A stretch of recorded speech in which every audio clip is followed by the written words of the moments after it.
Bonjour à toutes et tous et bienvenue sur le podcast de la mort et du deuil. Le podcast qui recueille témoignages et interviews d'experts pour mettre en lumière le vécu de chacun après la perte d'un être cher.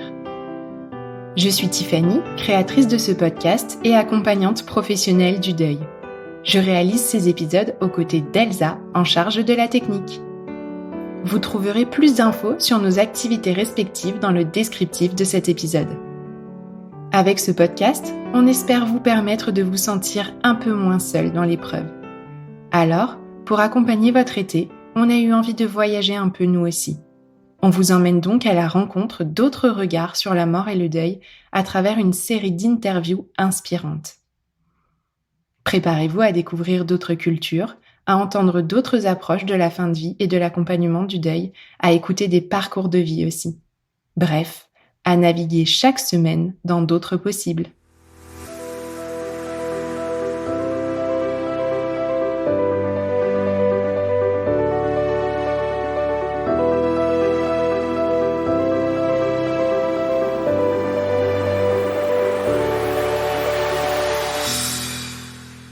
Aujourd'hui, je suis absolument ravie d'accueillir à mon micro un invité aussi doux que bienveillant. Grand amoureux de la nature, c'est en allant à la rencontre de peuples racines qu'il a découvert le chamanisme et développé un autre regard sur le monde. Par la même occasion, il a appris à prendre soin de lui différemment et a à cœur de transmettre ses connaissances. Tiraillé depuis toujours par une profonde anxiété, il s'est plus spécifiquement intéressé à la question du traumatisme et partage aujourd'hui, très largement, ses apprentissages sur ce sujet à travers des accompagnements, mais aussi via les réseaux sociaux.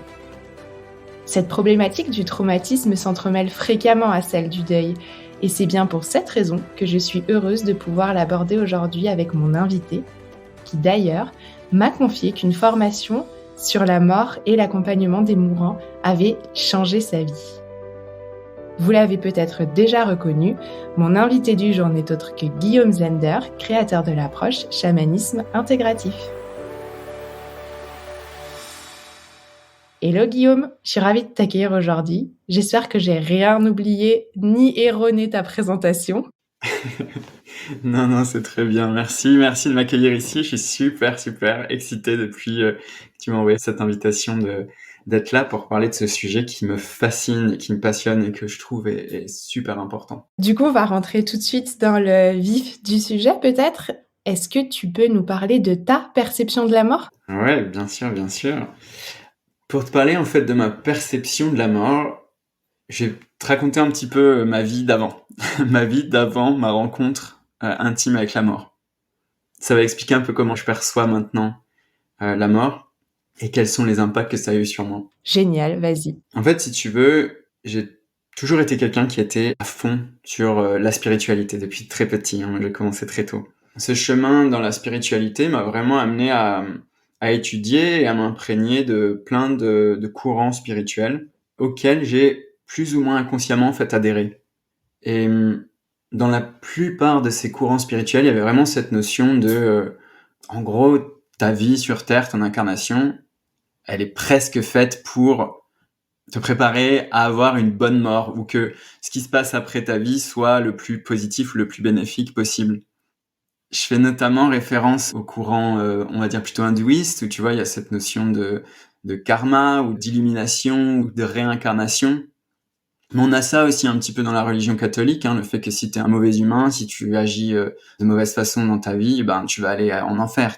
Et dans l'hindouisme, c'est peut-être un peu plus léger, un peu plus positif, mais il y a quand même aussi cette notion-là, en gros, et puis dans le New Age aussi, si tu es un mauvais humain, entre guillemets, tu vas avoir un mauvais karma, et puis tu vas te réincarner en chèvre, ou en pauvre, malade, enfin voilà, ou quelque chose qui va créer de la souffrance, alors que si t'es un super humain qui a une vie irréprochable, tu vas peut-être même pas te réincarner, tu vas devenir un être illuminé qui va aider les autres. Enfin, tu vois, il y a vraiment cette notion de condition un peu.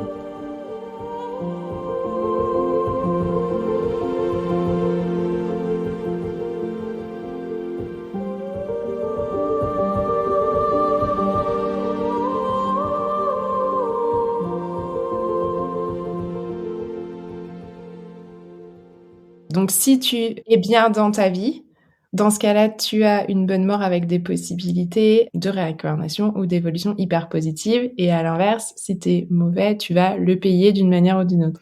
En gros, c'est ça, ouais. En gros, c'est ça. Et moi, ça, c'est vraiment des concepts que j'avais plus ou moins inconsciemment intégrés.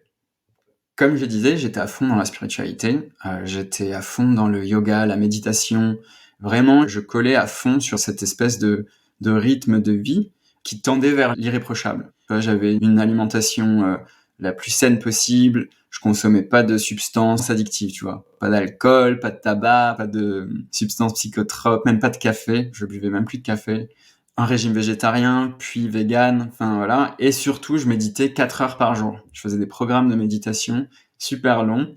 Et tout ça, en fait, je me suis aperçu que c'était motivé par cette idée que fallait que je dépasse un peu ma condition imparfaite pour arriver à un point, en fait, arriver à un but, si possible, dans cette incarnation. Et si j'arrivais pas, au moins qu'à la mort, tu vois, que je puisse revenir avec une vie un peu plus légère, un peu plus agréable, plus positive, entre guillemets.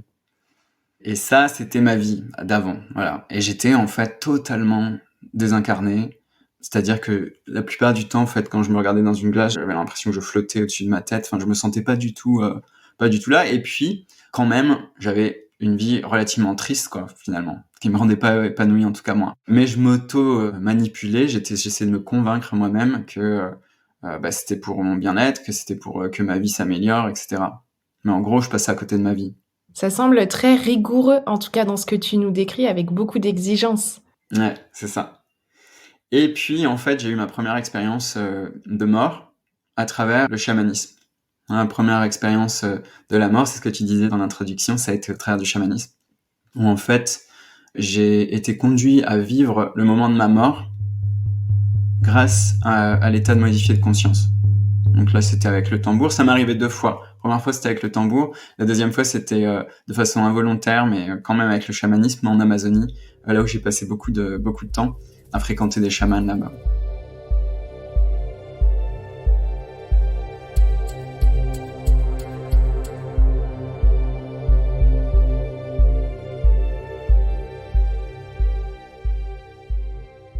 Et est-ce que tu peux du coup nous raconter cette expérience? Ouais. Cette expérience, ça a démonté ma conception de la vie. La mort, en fait, a changé ma conception de la vie. Parce qu'en fait, ce qui s'est passé dans ces 2 expériences qui étaient très similaires, c'est que quand tu vis ce genre d'expérience-là, tu le ressens dans ton corps. C'est pas du tout juste une expérience de visualisation ou d'hallucination. C'est vraiment comme si tu vivais cette expérience-là. Et en fait, je me suis aperçu que oui, il y avait des étapes de choix, des étapes où tu pouvais faire le bilan sur ta vie en tant qu'être humain. Mais c'était aussi une expérience qui t'amenait à dépasser la notion de personnalité, d'identité, d'être comme étant un seul individu. Et qu'en fait, en allant plus loin même, ça va toucher à quelle est la nature de cette création, de cette réalité dans laquelle on vit et dans laquelle on conçoit le concept de la mort. Donc ça m'a fait même questionner, si tu veux, la nature de qu'est-ce que je suis, qu'est-ce qu'il y a au-delà, qu'est-ce que la création, qu'est-ce que ce que j'appelle moi la réalité.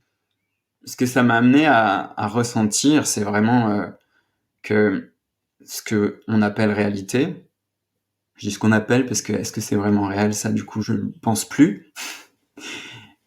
Mais en tout cas, c'est quelque chose qui est juste une expérience. Et que tout ce que tu choisis de vivre ou tout ce que tu es amené à vivre quand tu es vivant, ça n'a pas de but particulier. Le but, c'est pas de devenir un être illuminé, c'est pas devenir l'être humain parfait. Pour moi, le but de l'incarnation, de la vie, c'est de faire des expériences. Et dans mon expérience de l'après-mort, si tu veux, j'ai vu que tu pouvais avoir le choix de vivre plein d'expériences différentes, mais que ça n'avait pas de valeur. Tu pouvais décider de vivre la vie de quelqu'un de violent, agressif et destructeur. C'était une expérience, il n'y a pas de jugement. Ou tu pouvais décider de faire comme ce que moi j'étais en train de faire, c'est-à-dire de vivre comme un moine qui était obsédé par l'illumination, la libération de la souffrance, etc. Mais qu'au final, tu mourrais quand même et que ça arrivait au même point. C'est-à-dire, tu avais juste collecté une expérience de vie, c'est tout. Ça te rend pas un meilleur être, une meilleure âme qui va avoir plus de points bonus quand il va retrouver le créateur ou la créatrice. Tu vois ce que je veux dire? Donc dans ce que je comprends finalement, ce que toi tu as appris, c'est que tout est expérimentation, sans jugement, avec des notions de bien ou mal. Ouais, c'est ça. Et ça m'a fait mettre en perspective et comprendre aussi à quel point, en fait, ma conception de la mort affectait énormément la façon dont je menais ma vie. Avec du coup les croyances que tu nous partageais, au début sur: «Il faut que je sois le meilleur humain possible pour, du coup, après ma mort, avoir accès à quelque chose de positif». J'aime bien ta notion de accumuler des bons points. Bah ouais, parce qu'en fait, mais ça, c'est ce que j'invite les personnes qui écouteront ça à observer, quoi. Parce que moi, je m'en rendais pas compte. Mais je pense qu'on reçoit énormément de conditionnements. Tu vois, moi, ça a été beaucoup au travers de la spiritualité hindoue et tout ça. Mais je trouve que dans le New Age aussi, dans la religion catholique aussi, et qu'on le veuille ou non, même si qu'on soit catholique ou pas, on baigne dans ce contexte-là, nous, en tout cas, en France, quoi. Moi, en tout cas, je sais que ça a été un gros déconditionnement, une grosse réalisation qui m'a amené en fait à prendre la vie de façon beaucoup moins sérieuse, beaucoup plus légère, beaucoup plus joyeuse, et de me rendre compte l'impact qu'avait en fait quelque part mon ignorance de ce qu'était la mort parce que j'avais adhéré à la version de la mort d'autres personnes.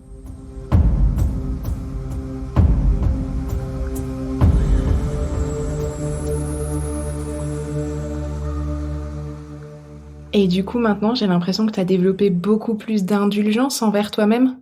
Bon, ça c'est toujours, on va dire, un processus en cours, mais oui, beaucoup plus d'indulgence, de moins prendre les choses de la vie au sérieux, de moins prendre les mauvaises choses qui se passent au sérieux. Et aussi de me rendre compte à quel point, en fait, d'ignorer, cette conception de la mort, alors que c'est une force qui est incroyable. C'est une force qui est dans notre psyché, qui nous marque dès la naissance presque, hein. Dès la naissance, on commence à ressentir, alors qu'on n'a pas encore vraiment la capacité intellectuelle de comprendre, qu'il y a la vie et qu'il y a la mort. Et donc pour moi, parler de la mort, si tu veux, ça n'a rien de morbide, ça n'a rien de lugubre, c'est vraiment, renouer avec la vie, en fait. Et se rendre compte à quel point la mort est quelque chose qui, inconsciemment, et surtout la peur de la mort, va affecter nos vies super négativement la plupart du temps. Et j'irais même un peu plus loin, pour moi, je pense que la peur de la mort, c'est une des peurs fondamentales de l'humanité. Et pour moi, c'est une des peurs qui fait faire des choses horribles à plein d'êtres humains. Ça crée des motivations qui sont motivées par la peur, pas vouloir que la vie s'arrête, parce qu'on a l'impression que ça va être terrible quand ça s'arrête. Waouh, quel premier enseignement d'une richesse incroyable. Tu m'as aussi confié que, tu t'étais formée à l'accompagnement des mourants et de la mort à travers le chamanisme. Est-ce que tu peux, nous en parler un peu? Donc oui, ça fait effectivement partie de mon parcours de formation en tant que praticien au chamanisme. Dans la plupart des cultures, j'allais dire des cultures chamaniques, mais en fait c'est la plupart des cultures, c'est toutes les cultures, il y a vraiment un accompagnement des mourants. Chez nous, il y a eu ça jusqu'à il y a pas si longtemps, hein, on veillait toujours les morts. Dans certaines régions, je crois qu'en Bretagne ou en Normandie ou dans certaines régions, on fait toujours des veillées aux morts, mais c'est presque plus du tout fait. Moi, personnellement, quand j'étais enfant, j'avais pas le droit d'aller voir les morts. Quand mes grands-parents sont morts, je les ai pas vus. J'ai juste vu leur cercueil et encore. Donc, déjà, le fait qu'il n'y ait pas d'accompagnement des mourants pour les vivants, donc les enfants, ou les adultes même, mais surtout les enfants, ça commence à conditionner, à dire, ok, bah, tu vois, la mort, c'est vraiment quelque chose de terrible, quoi. Il faut t'en protéger. Tu vois, tes parents, ils te protègent de ça. Mais du coup, ces enfants qui sont nés avec cette croyance que quand ce moment arrive, c'est vraiment terrible, quoi. Le moment où c'est leur tour et que la mort va les accueillir, ils sont terrifiés aussi et ils vivent de façon super traumatisante cette transition. Donc l'accompagnement des mourants, au travers le chamanisme ou au travers la présence ou d'autres courants spirituels, c'est faire ce travail-là, d'aider les mourants à faire le passage de façon paisible, de façon sereine, et les aider à faire ce qu'ils ont peut-être pas pu clôturer comme chapitre en étant vivants, les aider à trouver la paix qu'ils ont besoin de trouver, les aider à dire ce qu'ils n'ont pas pu dire aussi peut-être quand ils étaient encore en pleine forme, et les accompagner vraiment. Donc on a plein d'outils en chamanisme, que ce soit le chant, que ce soit des prières, on a plein de choses comme ça. Et le fait aussi, en tant que praticien chamaniste, d'avoir fait ce passage, même si c'était un passage qui a été induit par un état modifié de conscience, on a une petite saveur de ce que c'est. Donc ça reste intégré dans notre corps, et la présence d'une personne qui a ça dans son corps à côté d'un mourant, ça aide beaucoup à apaiser et à faire la transition.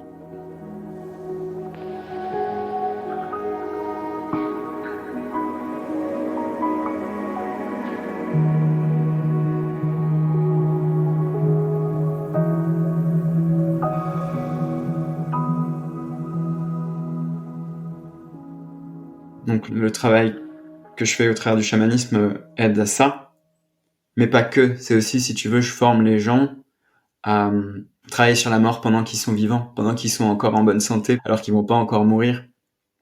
Parce que, en fait, la mort, c'est encore mieux de la préparer quand on est vivant. Et c'est un peu ce que je disais tout à l'heure, tu vois, c'est travailler avec la mort, c'est faire cette danse, c'est apprendre à mieux vivre, en fait. Reconnaître que la mort arrivera un jour, que le cycle qu'on est en train de vivre, il se terminera, et que du coup, profitons de ces moments qu'on a encore avant que la mort vienne nous chercher, pour pas arriver à la fin et avoir des regrets, pour pas arriver à la fin et pas avoir dit au revoir aux personnes qu'on aime le plus, pour pas arriver à la fin et ne pas avoir pu dire des choses qu'on avait envie de dire ou vivre des choses qu'on avait envie de vivre.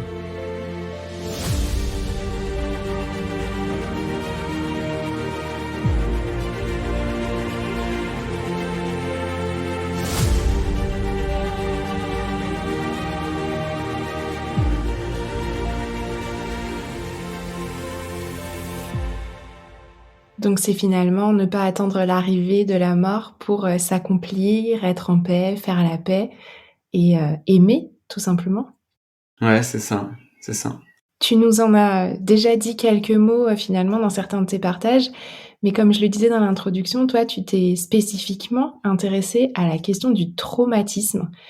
Dans mes accompagnements, je réalise à quel point il est fréquent que, deuil et traumatisme s'entremêlent.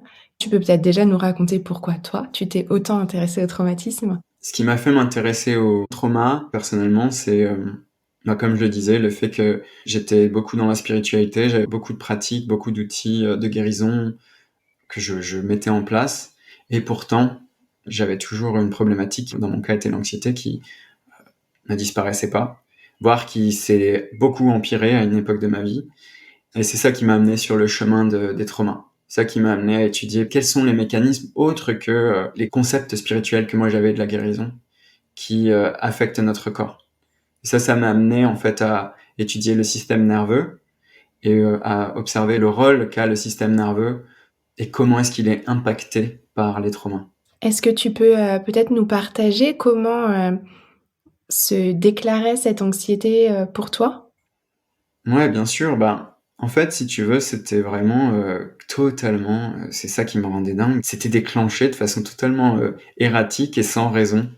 Et c'était en plus quelque chose qui était assez constant, tu vois? C'était comme si j'avais toujours un espèce de bourdon de fond qui était de l'anxiété, alors que j'étais bien, tu vois? Il y avait rien dans ma vie qui justifiait un état d'alerte.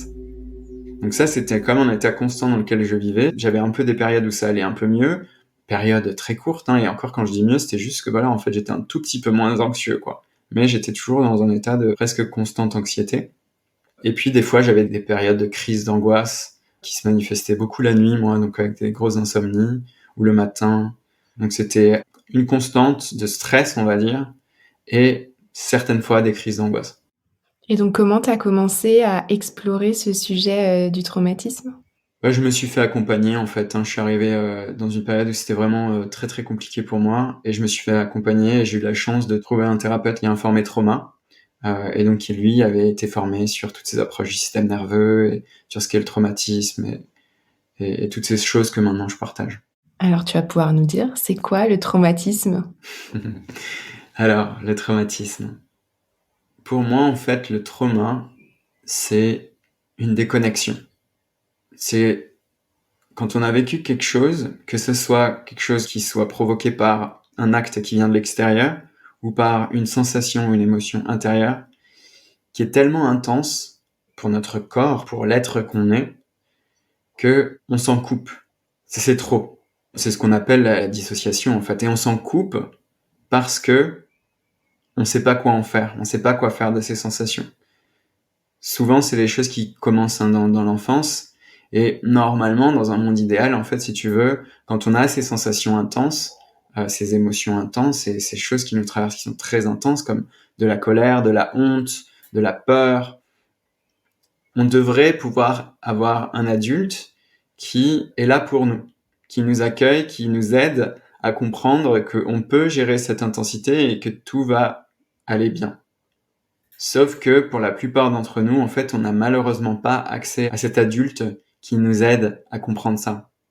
Du coup, on passe tout notre développement, en fait, à continuer à ressentir des trucs super intenses, parce que l'intensité, ça fait partie de la vie, mais à pas savoir quoi faire avec ça. Et du coup, on continue à se couper de ce qu'on ressent, à se déconnecter de ce qui se passe à l'intérieur de nous. Et c'est ça le trauma. C'est cette déconnexion qui laisse à l'intérieur de nous une charge qui se matérialise, qui s'ancre dans notre corps et principalement dans le système nerveux. Et est-ce que c'est du coup cette charge justement qui est réactivée à chaque fois que on se trouve confronté à quelque chose qui va susciter une angoisse chez nous? Et effectivement, c'est ça. C'est ce qu'on appelle les déclencheurs. Donc, c'est pour ça que la plupart du temps, les personnes anxieuses, rationnellement, elles comprennent pas ce qui se passe, hein, parce qu'on va avoir des petits trucs qui, intellectuellement, avec le cerveau d'adulte qu'on aura maintenant, n'a pas vraiment de sens. On sait que c'est pas dangereux, mais par contre, la partie de nous qui a vécu ces traumas, qui a été laissée seule avec cette intensité, notre corps, le système nerveux, il perçoit ces charges, tu vois. Un niveau qui dépasse l'intellect, hein, c'est vraiment le corps qui le perçoit. Et ça lui rappelle quelque chose. Ça lui rappelle une menace dans le temps du passé. Et du coup, paf, on se remet à nouveau en mode survie. L'intensité revient et c'est la catastrophe, la panique, et c'est là où on entre en crise d'angoisse. Et c'est intéressant parce que parfois on croit que c'est forcément, des choses énormes et tu vois, récemment, justement, en préparant cet entretien, je réalisais que moi, j'ai un déclencheur comme ça, qui est en fait quelque chose qui semble tout bête. Quand j'étais petite, je me promenais avec le chien de ma grand-mère et on croisait, une personne qui promenait plein de chiens en même temps. Du coup, les chiens se trouvaient très souvent à se battre et du coup, les adultes autour de moi hurlaient. J'étais terrorisée de ces moments-là. J'avais une peur bleue pour, mon chien que j'adorais et aujourd'hui, à chaque fois que je promène mon chien et que je croise d'autres chiens, il y a quelque chose à l'intérieur de moi qui s'allume et j'avais envie de le partager parce que souvent on croit que c'est uniquement des scènes de guerre, des attentats, des choses comme ça, mais il me semble pas. Pas du tout, c'est un super exemple, effectivement, pas du tout. Et d'ailleurs, souvent, ce qui nous empêche de prendre conscience qu'on est traumatisé, c'est parce qu'on a cette notion du trauma, que ça doit être un truc dramatique, des accidents, des guerres, comme tu dis. Alors que non, des choses qui peuvent, sous notre regard d'adulte, paraître toutes simples, tu vois, comme l'exemple que tu viens de donner, pour l'enfant, ça peut être hyper intense. Et tu vois, peut-être que je sais pas si ça a été le cas, mais je pense pas du coup. Si les adultes autour de toi t'avaient rassuré, t'avaient donné du soutien pour te dire, oh, t'as peur, écoute, ne t'en fais pas, tu peux ressentir cette peur, je te prends dans mes bras et je t'aide à voir qu'en fait tout va bien et que le chien va bien aller. Cette intensité, elle serait pas restée dans ton corps. Et en tant qu'adulte, t'aurais plus du coup de sensibilité à cette situation parce que t'aurais compris que c'était plus une menace. Là, l'enfant à l'intérieur de toi, il a pas compris encore que c'est pas une menace. Exactement et je me permettais de vous le partager parce que moi qui accueille des personnes en deuil, souvent ces personnes ne s'autorisent pas à percevoir soit l'accompagnement durant la maladie, soit le moment de l'annonce comme quelque chose qui a été un traumatisme pour elles, parce que ça ne rentre pas dans ces grilles de: «Oui, mais c'était pas un attentat» ou «Il y a pas eu un crime» ou alors qu'en fait, quand je les reçois, je me rends bien compte qu'il y a tous les symptômes d'un traumatisme derrière. Ouais, absolument. Ça nous emmène du coup à la prochaine question. On parle souvent de deuil traumatique. Quel lien, toi, tu fais entre deuil et trauma? Ah, c'est une super question. C'est vraiment un truc aussi que je trouve tellement important d'observer et de comprendre. Ça rejoint vraiment ce que je disais par rapport à l'intensité. Tu vois que le trauma, c'est quand on a une intensité et qu'on est laissé seul avec cette intensité. Du coup, on a l'impression que cette sensation de l'émotion, dans le cas d'un deuil, du coup, c'est très très intense, les sensations qu'on ressent dans un deuil. Ça peut être de la tristesse, ça peut être même physiquement, tu vas avoir l'impression qu'on a perdu une partie de soi. C'est très très intense pour le système nerveux et pour le corps.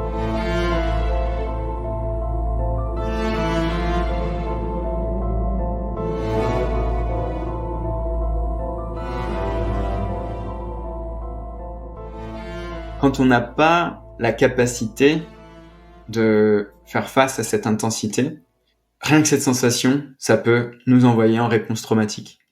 Alors qu'en fait, et ça c'est tout le travail en fait sur les traumas, c'est développer en eux la sécurité, sentir que ils vont bien en fait, qu'ils vont pas être détruits, qu'ils vont pas mourir à cause de l'intensité de ce qui les traverse. Ensuite, déconditionner le sens qu'ils donnent à certaines émotions et à certains mécanismes qu'ils ont. Et ensuite, se permettre de vivre l'émotion. Et en fait, dans le deuil, il y a vraiment ça, tu vois. Il y a énormément de jugement et de conditionnement par rapport à l'état dans lequel on se trouve quand on a un deuil. Alors que pour moi, le deuil, c'est ultra important. C'est ultra important et c'est un mécanisme hyper bien fait que notre corps a pour nous aider à faire la transition entre une étape de notre vie où on perd quelque chose, que ce soit un job, que ce soit une maison, que ce soit un être cher, que ce soit une personne dans une relation amoureuse. Tu vois, le deuil, pour moi, il est pas que quand on perd quelqu'un parce que cette personne est morte. Le deuil, en fait, on le fait dans plein d'autres situations de notre vie. Et c'est un mécanisme naturel qui est là pour créer de l'espace, pour nous permettre de laisser aller l'ancien et aller vers le renouveau. Cette période un peu bizarre qu'on appelle le deuil, c'est un processus de guérison hyper important pour remettre de l'ordre à l'intérieur de nous. Là où est la difficulté, en fait, et c'est là où ça peut devenir du coup traumatique, c'est que on attache du sens à ces sensations. Alors ça, c'est propre à l'histoire de chacun, mais je vais dire quelque chose de façon assez générale. Il y a beaucoup de personnes qui attachent plus ou moins consciemment ces symptômes du deuil. Donc, tu vois, la tristesse, la nostalgie, l'apathie, l'envie de dormir, l'épuisement, à quelque chose de super mauvais et dangereux. Si je vais là, je vais devenir un dépressif, je vais jamais en sortir, je vais rater ma vie, ça va être la catastrophe, je vais mourir, je vais tomber malade, etc. Et en fait, c'est souvent ça, tout ce sens qu'on donne au mécanisme, qui est un mécanisme encore une fois naturel du deuil, qui crée une résistance. Et c'est bien souvent cette résistance qui nous empêche de vivre pleinement le deuil. Si on s'autorise à vivre pleinement le deuil, cette période un peu bizarre de transition, avec plein d'émotions bizarres, plein d'émotions intenses, eh ben en fait, on va en sortir très naturellement. Quand on résiste, par contre, c'est là où ça devient de plus en plus compliqué et on sent qu'on piétine et qu'on a du mal à en sortir. Et je veux pas que les gens qui écoutent ça se jugent s'ils ont du mal à sortir de leur deuil, parce que c'est pas facile d'être avec tout ça. Et en plus, on est toutes et tous différents, et chaque deuil est différent aussi. Des fois, ça va être très court, des fois, ça va être très très long.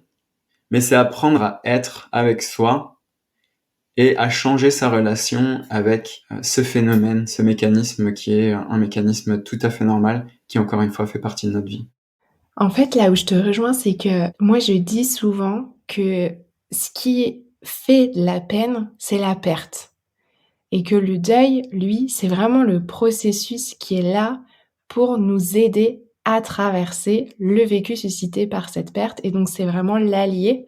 On peut y plonger, comme tu dis, et lui faire confiance et le vivre pleinement. C'est exactement ça, absolument.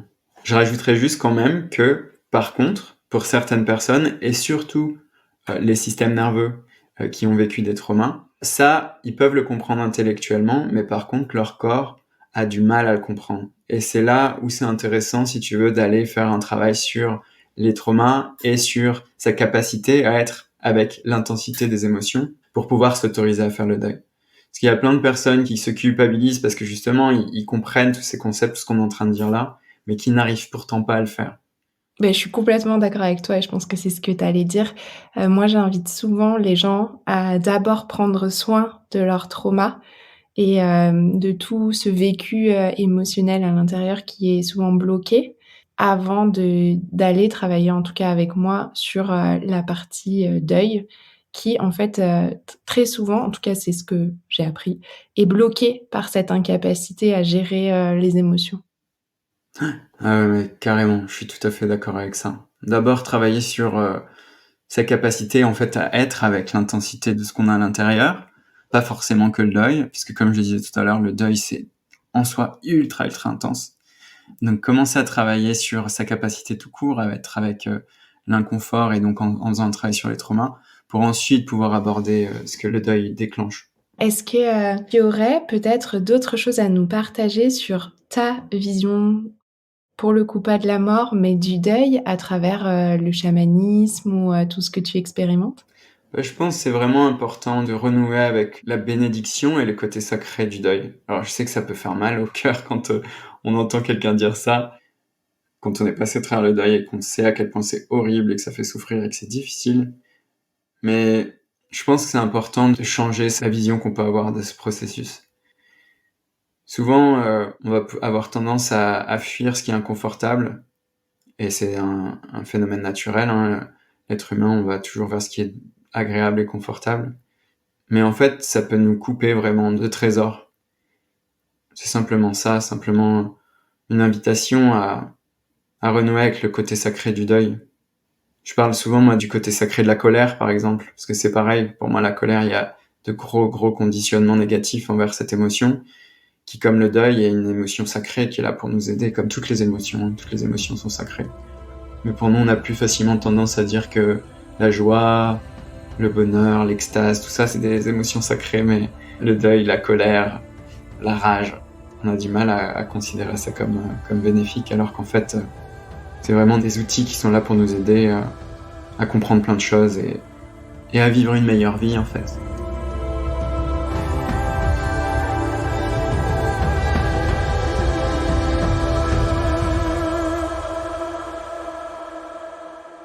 Est-ce que tu aurais un dernier message qui te tient particulièrement à cœur, que tu aimerais partager à nos auditeurs? Bah, moi, vraiment, mon message qui me vient là, c'est intéressez-vous à la question des traumas, parce que c'est trop peu encore vulgarisé en France, et c'est hyper fréquent. Et c'est pas pour faire peur, ni pour pathologiser quiconque, mais malheureusement, en fait, on vit dans une société de traumatisés et une société traumatisante, je dirais. Et donc, avoir ne serait-ce que quelques connaissances sur ça et sur qu'est-ce qu'un trauma, comment est-ce que ça affecte notre corps, comment est-ce que je peux être avec les manifestations du trauma en moi, pour moi, c'est fondamental pour soi et aussi pour les personnes chères qui sont autour de nous, parce que c'est des choses aussi qui réverbèrent. Donc, quand on fait ce travail sur nous, on peut aider les autres aussi à le faire et du coup, je pense que c'est une belle direction à prendre, voilà, pour nous, pour les générations à venir. De prendre soin de nous en prenant soin de nos traumas, sans préjuger de l'intensité d'un trauma par rapport à ce qui a été vécu. Ouais, et sans dramatiser, c'est pas parce que je dis que vous avez des traumas que c'est grave. Comme je le dis, je pense qu'on en a tous. Et c'est pas forcément grave, c'est juste que ça nous affecte et c'est embêtant. C'est pas agréable. Donc ne pas avoir peur de nommer, de dire bah oui, j'ai un trauma et c'est OK. La plupart de nous en avons, donc voilà. Moi j'en ai. Tiffany, tu l'as exprimé aussi. Toi, tu vois aussi les moments qui ont pu être traumatiques pour toi. Et c'est pas grave. On s'en sort très bien et on s'en sort mieux en le nommant et en étant conscient. J'aime beaucoup cette conclusion, donc je te propose que on s'arrête sur cette notion d'en être conscient. Ça apporte beaucoup. Merci 1000 fois, Guillaume, pour cette rencontre inspirante. Je suis vraiment ravie de ce partage avec toi et je te souhaite tout le meilleur pour la suite dans toutes tes expérimentations de vie. Merci beaucoup, c'était vraiment une joie de partager avec toi et puis merci pour créer cet espace. Je suis vraiment ravi de savoir qu'il y a un podcast sur la mort qui existe. Vraiment, merci du fond du cœur, c'est c'est génial.